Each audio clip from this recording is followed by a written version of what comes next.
The whole idea in the farmer was that I could bring them all up. And I wanted to get them to where they were the greatest producers and the highest income group. I wanted to take them from the bottom to the top if I could. He would say, never forget who causes things to happen. The workers in the field who harvest the crops, who plant the crops. I grew up understanding that farmers were the absolute rock bottom supporters of our culture.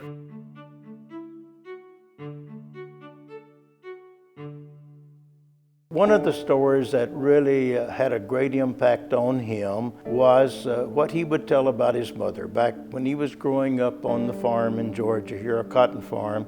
And his mother would always said, you don't feed people because they're good or feed them because they're bad. You feed people because they're hungry. He saw the great need for something to happen in agriculture. He was a faculty member at the University of Georgia, and admittedly, I think he left that against the better wishes of the Dean of Agriculture at the university and his own father to try to do something to benefit the farmers of Georgia. The average money that crossed a farmer's hand in a year was $72. He had been to Denmark early in his life and had seen the co-ops there, and he came back and started what was Cotton Producers, which became Goldkist.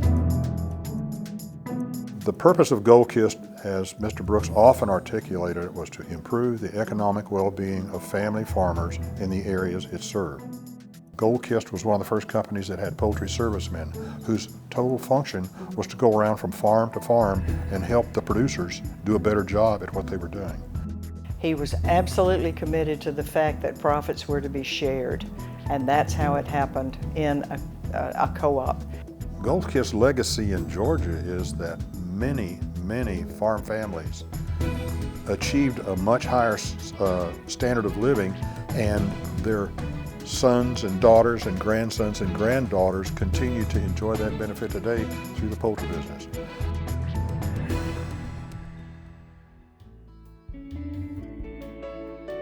Mr. Brooks influenced agriculture policy very directly. Because Goldkist was the largest agribusiness in the Southeast, he knew presidents and secretaries of agriculture, secretaries of commerce, other cabinet members. And he served on boards for many presidents, for 7 presidents. One of the most compelling speeches I heard President Carter make was at Mr. Brooks's 85th birthday celebration at Goldkist. He gave him the credit that he deserved for the leadership that he had provided to Goldkist, to Emory, to the Methodist Church, and to agribusiness in the Southeast.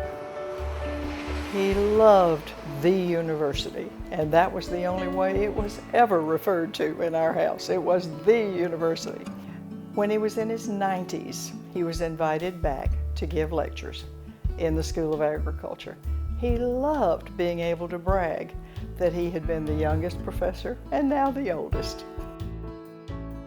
One of the things that is so nice about the D.W. Brooks Lecture is that it is an ongoing educational commitment.